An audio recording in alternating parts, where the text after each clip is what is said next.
Apa yang menjadi kriteria bahwa mereka ini adalah termasuk yang bisa menerima manfaat dari bantuan subsidi upah ini, atau justru tidak, agar tidak kemudian berharap-harap tapi tidak terwujud, begitu kurang lebih Pak? Apa yang menjadi kriteria dan bagaimana mereka mengetahui dirinya ini ternyata memang penerima manfaat? Bagaimana cara mereka mengetahui bahwa dirinya berhak untuk menjadi penerima bantuan subsidi upah?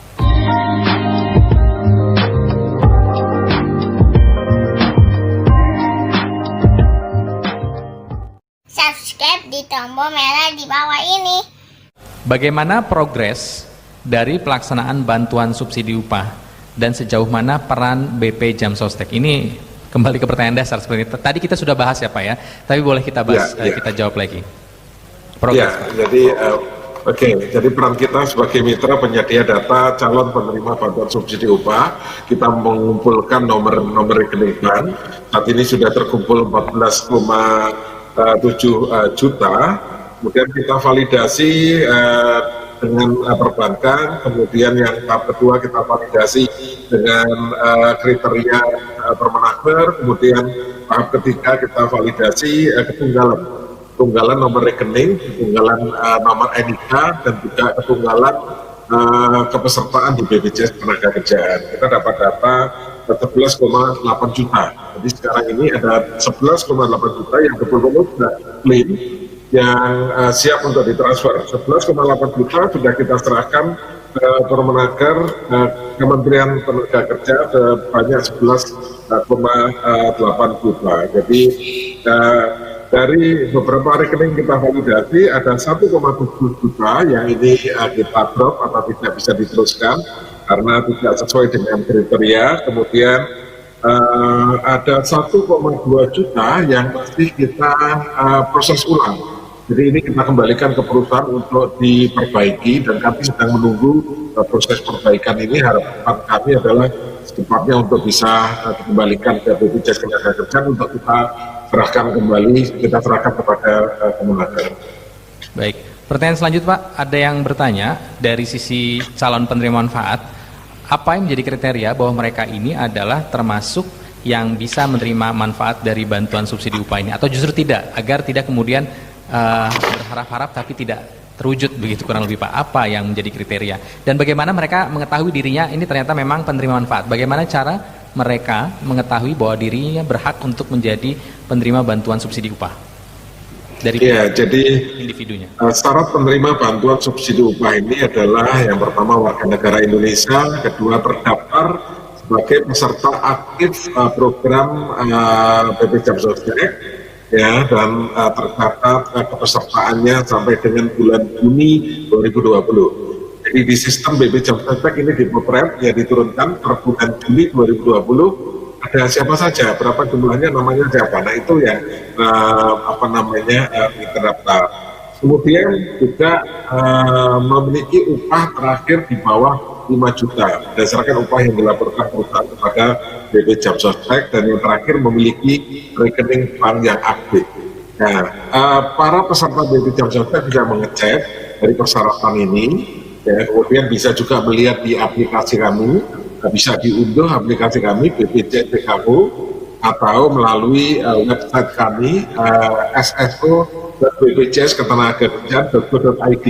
Di situ ada informasi cukup lengkap tentang informasi kepesertaan, yang mulai nama, tanggal lahir, alamat, kemudian upah, ya, besaran upah yang dilaporkan. Kalau upahnya di atas 5 juta, otomatis tidak berhak untuk menerima bantuan subsidi upah. Tapi kalau upahnya di bawah 5 juta, dilihat lagi apakah rekeningnya sudah ada gitu. Kalau rekeningnya masih kosong, berarti belum dilaporkan kepada BP Jam Sostek agar segera melaporkan nomor rekening tersebut. Saya kira sepanjang kriteria tersebut sudah terpenuhi, secara otomatis akan mendapatkan bantuan subsidi upah. Baik. Ada pertanyaan selanjutnya begini Pak, ada yang masuk, pertanyaannya adalah bagaimana jika perusahaannya ternyata tidak rajin atau bahkan tidak membayar iuran Jam Sostek tapi terdaftar?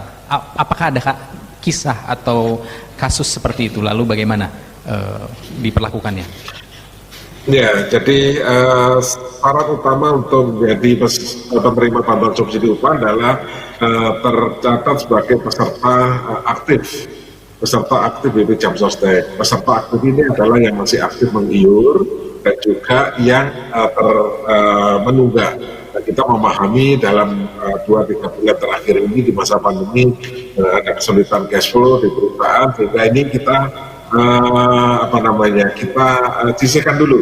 Ya, kita dahulukan yang sudah melakukan pembayaran iuran, dan saya kira pembayaran iuran ini ada kewajiban di perintah dari regulasi, tentunya harapan kami untuk segera dibayarkan. Kuncinya di pihak perusahaan gitu ya. Bapak, ini ada pertanyaan selanjutnya datang dari Cesar Tempo. Ini ditujukan untuk semua, terutama untuk Kemenaker, BP Jam Sostek dan Pak Budi Gunadisadikin. Pertanyaan adalah, apakah bantuan subsidi upah untuk tenaga honorer terbatas hanya untuk sektor pendidikan dan peserta BP Jam Sostek saja? Bagaimana dengan mereka yang berada di non-sektor pendidikan dan non-peserta BPJS? Ya, jadi sesuai dengan kriteria dari Kemenaker, bahwa untuk pekerja honorer itu juga diberikan sepanjang terdaftar sebagai peserta aktif BP Jam Sostek. Dan honorer ini tidak terbatas honorer untuk pendidikan, termasuk honorer yang bekerja di kementerian, lembaga, atau di pemerintah daerah, ya, seperti driver, security, kemudian pekerja bersih, kemudian petugas di jalan dan sebagainya. Jadi sepanjang para pekerja tersebut terdaftar di BPJS Ketenagakerjaan, ya, dan ini adalah pekerja non ASN, ya, ini juga diberikan bantuan subsidi upah. Baik, sebelum beralih ke Bu Hayani dan Pak Budi, ini ada satu lagi Pak, pertanyaan dari Kartika Apriliani Putri yang bertanya, ini kasusnya beda lagi, apakah yang sudah terdaftar dalam penerima bantuan melalui kartu prakerja, ini artinya tidak bisa mendapatkan dari jalur bantuan subsidi upah? Bagaimana penjelasannya Pak? Ya, betul, jadi kita memang melakukan validasi atau cross check dengan penerima bantuan kartu prakerja. Memang penerima bantuan prakerja ini tidak mendapatkan bantuan subsidi upah,